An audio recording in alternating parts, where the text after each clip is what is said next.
for Student Gaming. So I've been away for 2 weeks because I've not been able to afford the PSN Plus due to the second part of the title, Warhammer. So first of all, I want to talk about the gaming aspect of the stream. I'm on my summer holidays now, so I've got a lot of free time to just make videos, but kind of want to try and get you involved. So I'm just going to ask you, what kind of videos would you like to see? Would you like to see some how-to guides for specific things? Would you like to set me challenges on certain games? Would you like me to just do let's play videos of certain games?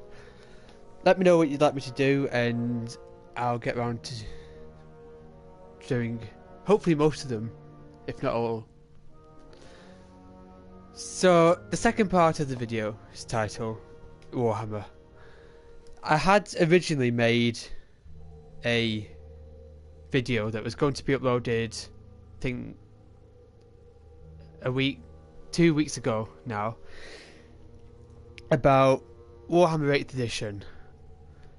For those of you who don't know what it is, Warhammer 40,000 is a tabletop game that involves using an army of models to beat your opponent and destroy their models.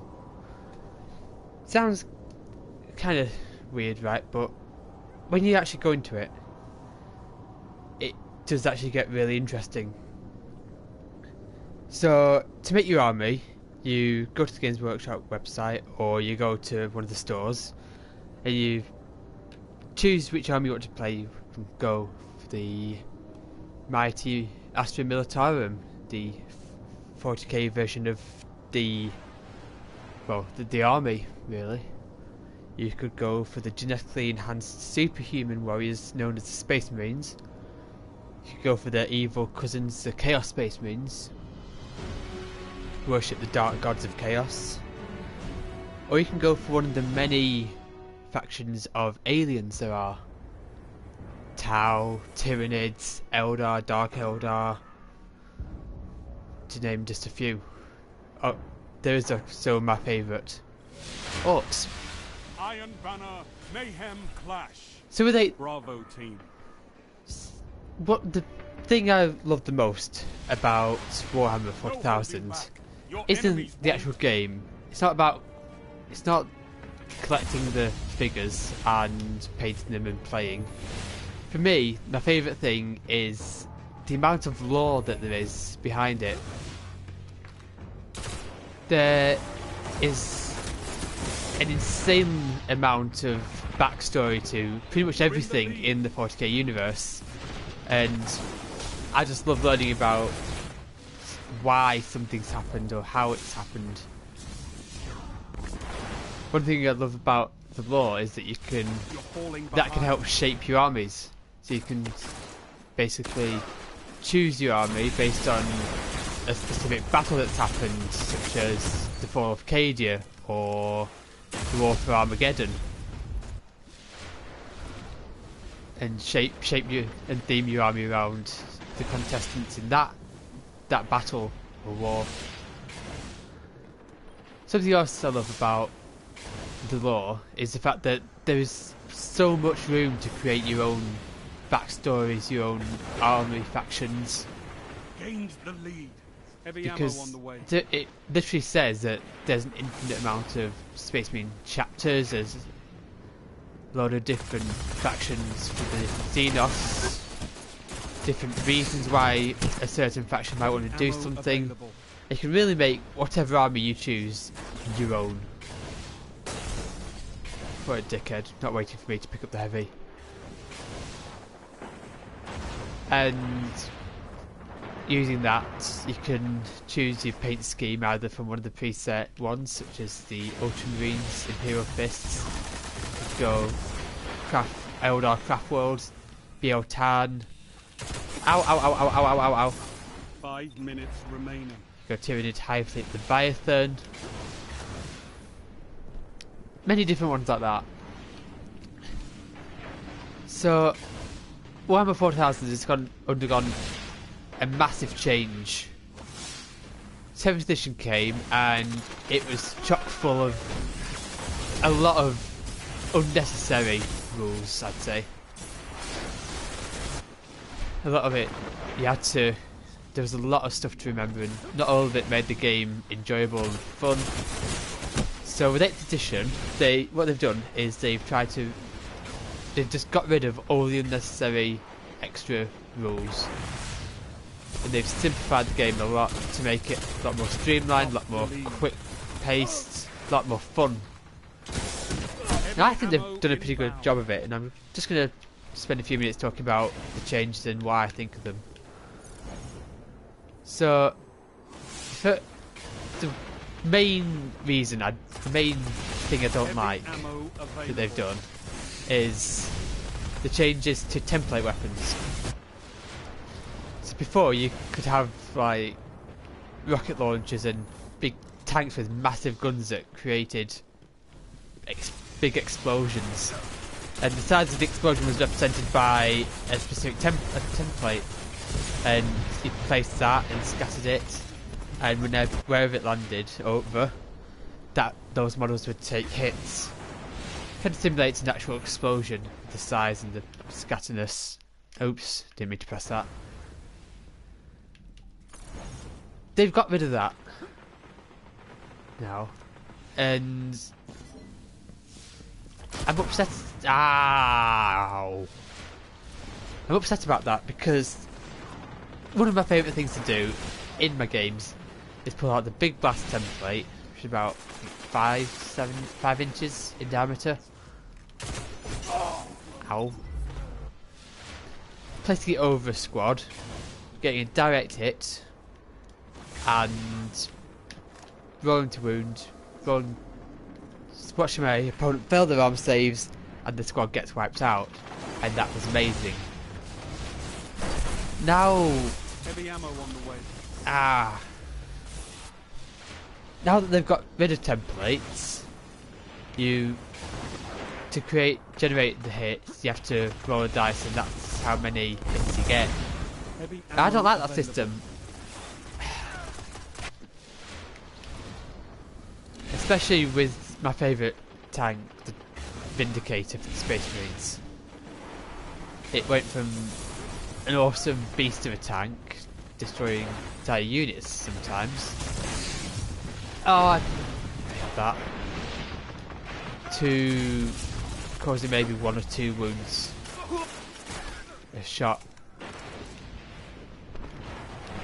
So that's really the only major thing I don't like about it. Another big change is power levels. Excellent teamwork. Whilst you still have the point system, pay a certain number of points per model or unit, and you have like a points limit for a game, and that helps you kind of choose your army. They've now introduced a new thing called power levels, which basically works the same as points, except you pay, say, 6 power level for a squad of 5 Marines, and with that you get all the weapon upgrades, all the extra gear, stuff like that. I kinda like that. I've played a couple points games already. I played a power level game, and honestly I prefer the power level, to be honest, because it's just, you just get to put all your cool stuff in, and it's easier. And there's a lot of explosions here. 30 seconds. Get it done.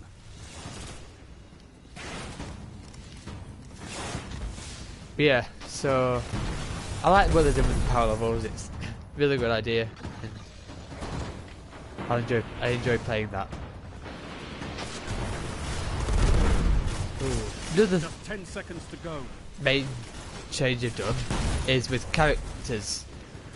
So in the 40k universe, it's not all just about the rank and file troops destroying your enemies. On to the next fight. You also have a variety of different leaders and heroes characters that lead your army into battle against the many enemies of the Imperium, because the Imperium is the only army you should ever play, and if you don't, it's heresy.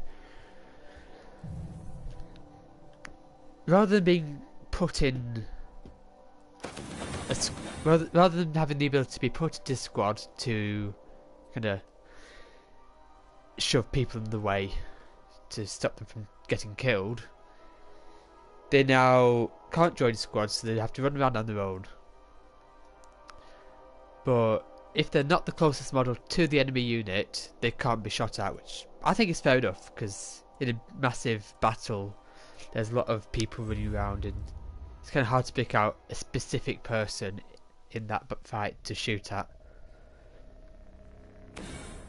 And rather than having the characters giving buffs to the unit they're with, they have an AoE bubble of effects. And I think that works out. I prefer that, because it just makes sense that a leader's in the middle of all their kind of troops, issuing orders, telling people what to do, and just being able to do that for everyone around them, not just the squad they're with. It gives them a much more kind of leadership feel role to them, rather than just having them hid at the back of the squad, cowering in fear of that last cannon over there.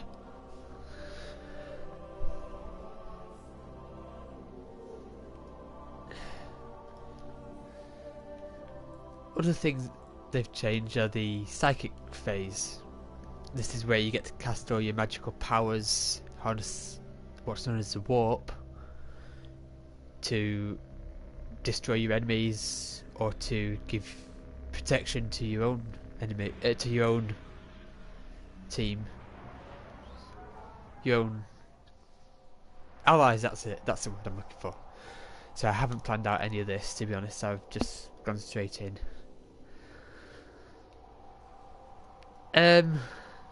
Rather than having a couple of psychic powers, and you get this certain pool of dice to use to cast those powers, you now roll 2d6, and if you pass the specific casting value on the power, it goes off. Simple as that. And you can cast a specific amount of psychic powers per turn. And I like that. It just kind of gives all psychers a use, because last edition, I'll admit to this, I had like 5 psychers, librarians in the case of Space Marines. I had about 10 dice to use my psychic powers, and I just used 2, like maybe 1 or 2 librarians to cast with, and the other 3 were just there to make up dice. Alpha team. Now they are all going to be useful, and it'll be much more entertaining to see a load of different psychic powers going off everywhere. Ow, ow, ow, ow, ow, ow, ow. No, go away, go away. Ow.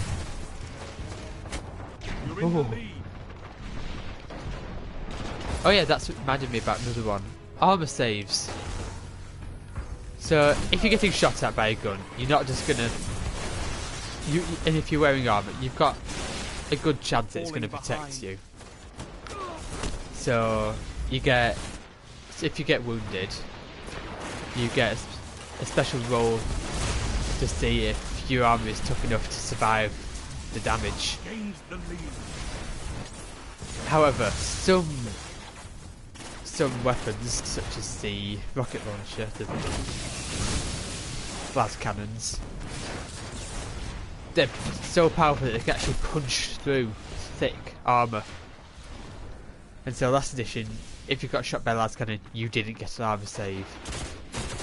Now it's with 8th edition, I think it's a lot better. You've got, rather than having a specific AP value and you don't get an armour save, each weapon has an armour save modifier to represent how easily it punches through the armour. So a las cannon might have a 3 minus 3 modifier to your armor save. So if you had a 3 up armor save, now you're saving yourself on a 6 up. And for me that's good because in the lore, the Space Marines have been... Their armour is designed to deflect rockets. And last edition they couldn't do that, so now that 8th edition has come and the changes to the AP modifiers have come, it's just a lot more fluffy.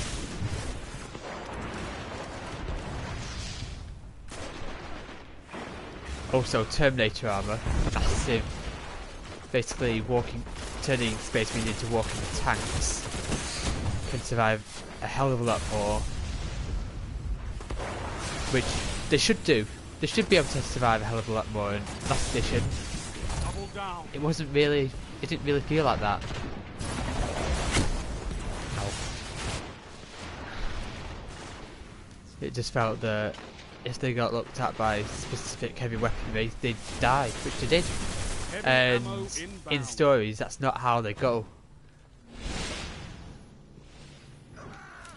Another thing it's a decent change, I think, is move characteristics.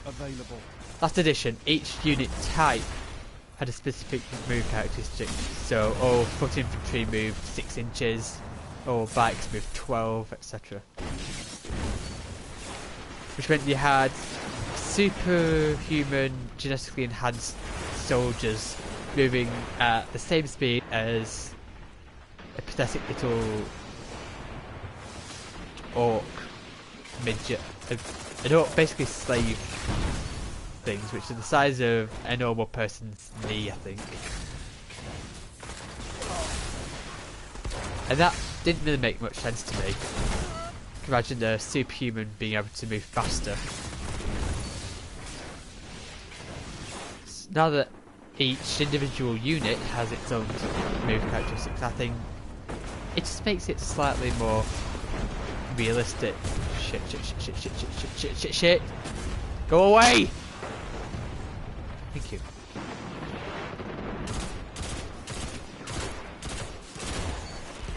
Ah, there you go. It's not a massive change for me, it's not a massively important one, but it's just something that I like. I like them added into it. It makes sense to me. Okay, where are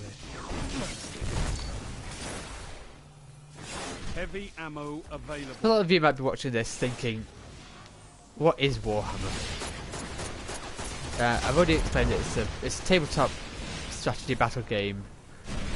But what is it? What's the backstory to it? Why does it happen? So it's set in the 41st millennium, hence 40,000, and the main kind of faction obviously is the Imperium of Mankind, a massive empire ruled over by the Emperor of Humanity, who is also known as the God Emperor Trump, for those of you who know that meme. Punch you, oh, never mind.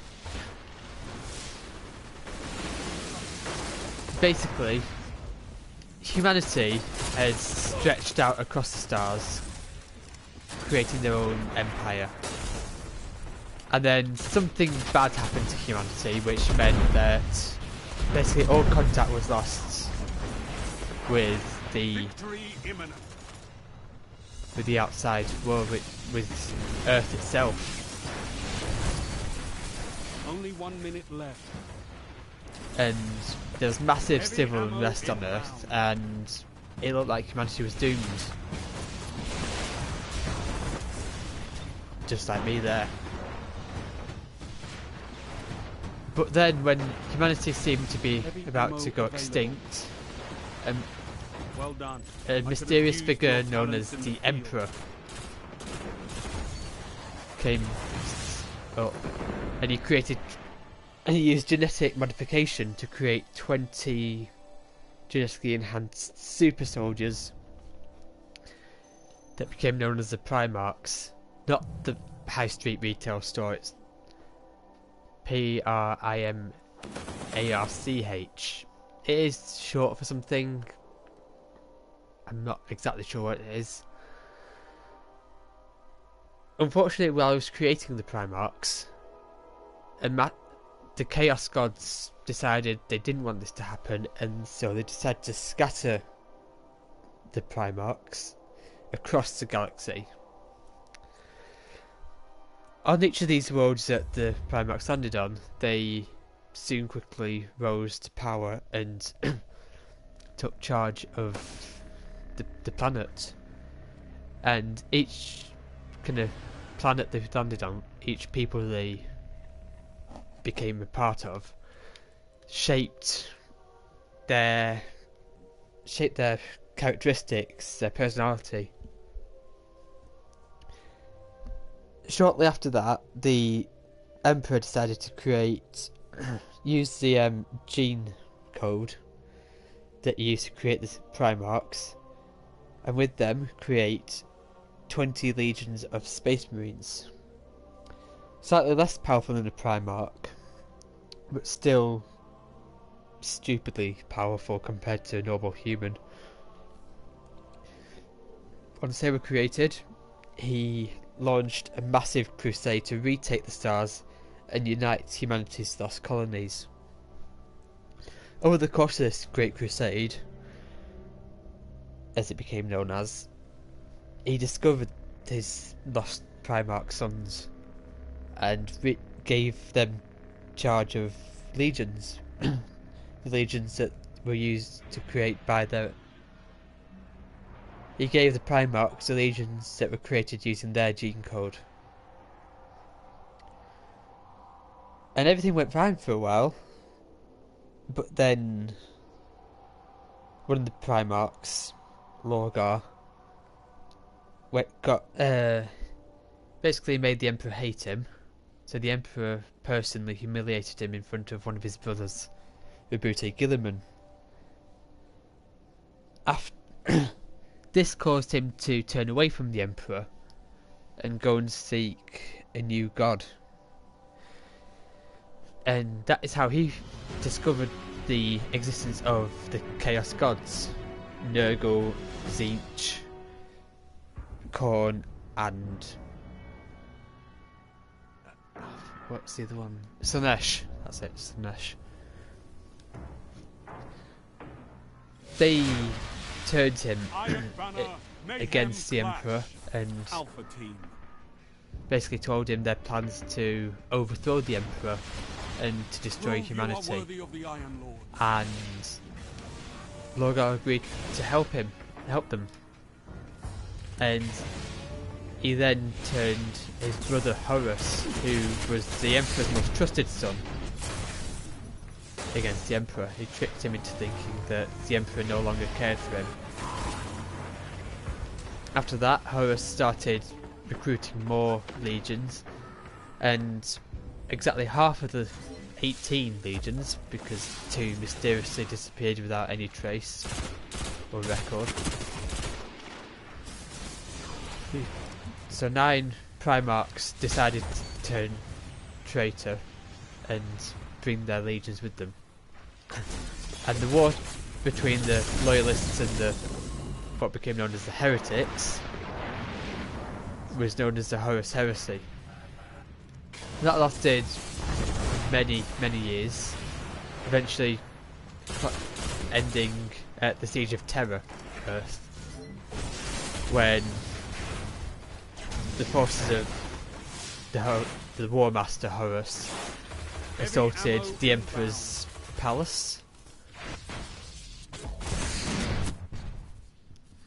During that, the Emperor made a last-ditch attempt to take out Horus by teleporting straight to his command ship and dueling with him.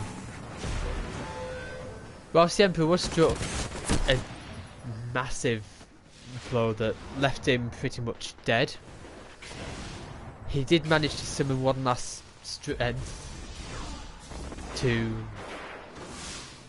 strike down Horus, kill him, and end the heresy, the rebellion. Only 5 minutes left. After that, the Emperor was put onto a life support machine known as the Golden Throne, and that's how he's been sat ever since, for 10,000 years. So that all happened in the 31st millennium. It's now the 41st millennium, and things are a lot worse than they ever used to be. Chaos runs riot across the stars. Factions of humanity turning traitor all the time. Xenos creatures taking advantage of the turmoil by pushing back against humanity to try and reclaim territory they've lost or to expand their own empires. Heavy ammo on the way.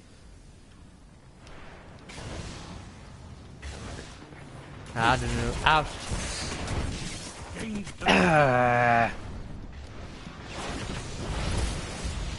Where are you? Where are you? There you are. So they're using this chaos as a diversion to try and expand their own empires, or just to try and survive in the case of the Eldar. So that's a brief history of the 40k universe for anyone who's interested. If it sounds cool, if it sounds like it's something you'd like, see, mine was just a very brief explanation made up on the spot. To get a much better explanation, visit the Warhammer 40,000 Wikia homepage, which gives you a much better account than I could give. And if it's something you like, then head over to the Games Workshop web store to have a look at the kind of models that you can get for your different armies you can get, and hopefully see you in a Games Workshop store soon. It is honestly one of the best games there are out there.